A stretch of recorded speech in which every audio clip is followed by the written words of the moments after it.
Your WavyOcho, I'm gonna be at Summerslam. 2023 could be special. I mean, if you look at the card, it has a nice card though. I'm not gonna lie. But yeah, let's watch. SummerSlam 2023 is in just a few days, and the show looks extremely promising. A strong card, great stories coming in, and it seems like most of the matches will give you something a little different, which is exactly what makes a great show: variety and variation. I want to talk about some of the matches, and one of the big four is Finn Balor versus Seth Rollins. To me, for the longest time, main roster Finn Balor's whole personality was, I'm the first ever Universal Champion, and not really much more aside from that. His runs on NXT, obviously they gave you a little bit more, but him in the Judgment Day just feels different. It feels like he's got a reason to be who he is, and that's when a character works. The WWE using the story of Finn, a guy who is supposed to be earmarked for success, someone who got injured on that come up, as the reason for him being the ultimate Rollins hater, is a job well done, and it makes sense. Finn thinks that his destiny hasn't been achieved because of Seth Rollins. At this point, it makes sense for him to do it, especially for the moment to come at the same show where it went wrong for him 7 years ago. Oh yeah, he did. Finn Balor took a problem from Seth Rollins to do the barricade. That's why he messed up his shoulder. He was out for several months. He came back until April of 2017 after WrestleMania type shit.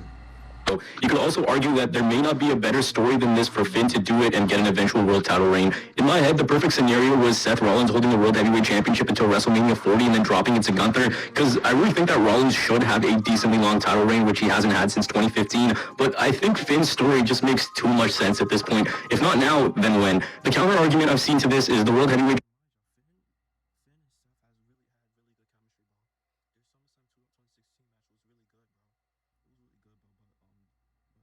You know what else happened that match?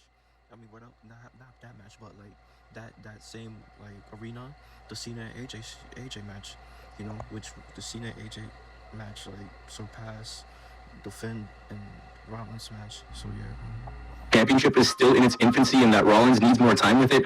I don't really agree with that because this title was brought in for people to win it. Hot potatoing it, obviously that's a different story. We don't want that. But here it just makes sense. Also, the WWE has presented Judgment Day as the stable on Monday Night Raw. Priest as Mr. Money in the Bank, Dom as North American Champion, Rhea as Women's World Champion, and Finn as the Men's World Champion. That would be the ultimate peak before the group's eventual downfall. I also wouldn't want them to do something where Finn wins and then Priest cashes in right away. I think a slower build to this would be really beneficial. Let Finn have his world title reign, keep Priest as a constant threat. What Seth does after this, I don't really know. It's tough because, like I said, Rollins deserves a longer reign because of all the work he's put in. Speaking of a guy that's put in work, Gunther. His match with Drew McIntyre.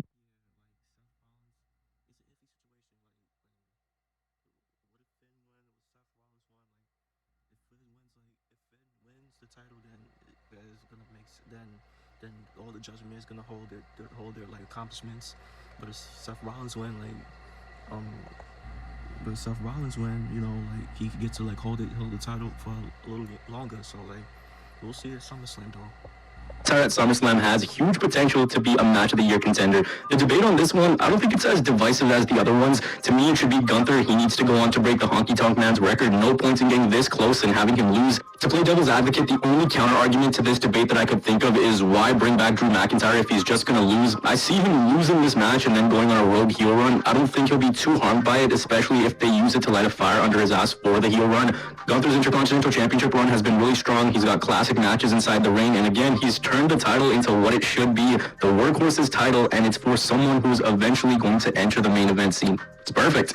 Now let's talk about the main event. Tribal Combat, Roman Reigns, and Jey Uso. And I'll say this, any good writer, anyone who's putting together a story will have the hero come out on top and tie up all the loose ends and end it the way it started. The good guy will prevail and the story will come full circle. The hero finally gets one over on the villain after having to go through the ringer at their hands. Jey overcoming psychological trauma and emotional abuse. Anyone who's followed the story knows it's been Jey who's been the constant and how he is the focal point of the story. Now, do I think Jey will win? No. Do I want Jey to win? I don't think so, because the first thing to me that immediately comes to mind is how do you book a Jey Uso undisputed title reign? And yes, I get the argument that you'd want to keep the whole story a family affair and have it remain on someone who's been a constant in the story, but aside from the bloodline being in the picture, how far does the longevity of Jey Uso as a top guy really go? It's been 3 years. The guy who takes it off Roman is going to have huge shoes to fill. Is Jey that guy? I don't think so, but also I can't judge what I haven't seen. I'll put it to you like this. Every time I wrap my mind around the idea that, oh, what a satisfying finish this will be, me, the bigger picture I think of is what do they do with Jay? The person who beats Roman has got to be primed to be the next face of the company. On the other end of the spectrum, the moment would be gratifying. For everyone who's watched, it would be the perfect ending. So many times these moments have been taken away from us. Drew to Sammy to Cody, and much like WrestleMania 39, there's suspense heading into this match. If not then, how much longer will they be able to keep the suspense of, oh, Roman might lose? But also, maybe the moment for Jay was just to be the one person who finally proved that Roman is human after all by pinning him, and that loss is what gave Roman the internal struggle. I also got to address something that's been emerging on WWE programming, and that's the narrative that Jay doesn't want to be the tribal chief, but Solo Sikoa does. Someone who sees that honor as the ultimate prize, and since Jay is fighting for it, it really bugs him. There's always that line, the elders sent Solo. What if the end game is Solo was sent to take down the tribal chief? Not for the titles. Let's say Cody wins the titles off Roman. The only title left on Roman. People really thought that Cody Rhodes was gonna have a rematch with Roman Reigns at SummerSlam, bro. And I thought that too. After that match they had at WrestleMania, what's it? I thought they was gonna. We thought that Cody like was gonna go to after his feud with Brock was done. He's gonna be the Money in the Bank, and and cash in his opportunity with Roman Reigns. But like it ended up being with Jey Uso, which I'm not mad at. But like shit, it would have been cool to see if Cody Rhodes like would have that belt. So I ain't gonna lie. Is tribal chief, and then Solo takes that and they make another big star. Since I'm giving my thoughts on SummerSlam in this video, one aspect of this story that I'm just not understanding is why they aren't leading into what's gone on over the past 3 years with Jay. The basis for the SummerSlam match is that Jay had his brother taken away from him and that he pinned Roman earlier. Alright, but what about the element of Jay being the guy who's been brainwashed? Why is that being forgotten? That's one thing I haven't been able to wrap my mind around, as I thought that surely that's got to be the direction that they take with this thing. To me, if I'm looking bigger picture, does Jay winning the title tie up the story nicely? Yes, but I always bring it back to Kofi Mania, where the chase is more fun than the reign, and it just ends up being whatever. Sure, you might want it now, but what happens afterwards? And to me, I'd say Roman's got to keep it, but you guys let me know. One of the things that doesn't entirely make sense to me on this card is why there's also no stipulation for Brock and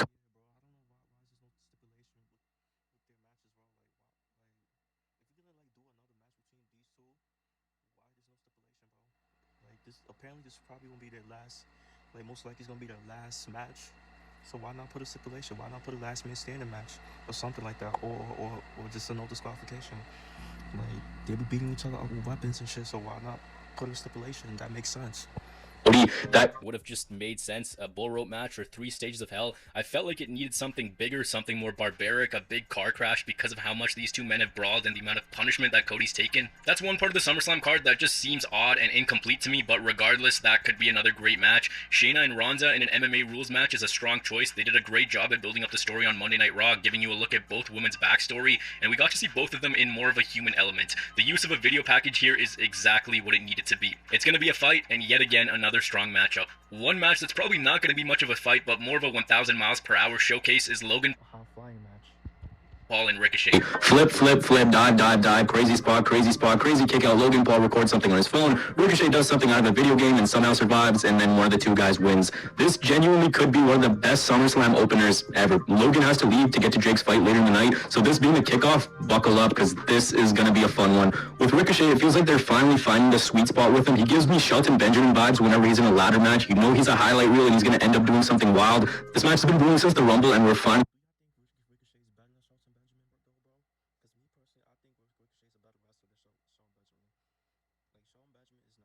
Ricochet is more nicer, you know. And I watched him before WWE too, and he like that nigga is nice. getting it. I think it could Be another match of the night contender. It's a really strong show. There's a Slim Jim Battle Royal on the card, and it does really seem like it's there just for LA Knight. Maybe it'll finally be the kickoff to his push. Hopefully the rest of the field is rounded out by stars who aren't really doing anything aside from just filling it with a bunch of guys who you know aren't gonna win. Put Styles in there, put Waller in there if he's not doing anything. Give everyone a chance to shine, and the one thing that I think could make it better is have the winner get a mid-card title match if they're choosing. Then it has stakes, and it makes it worth watching even more.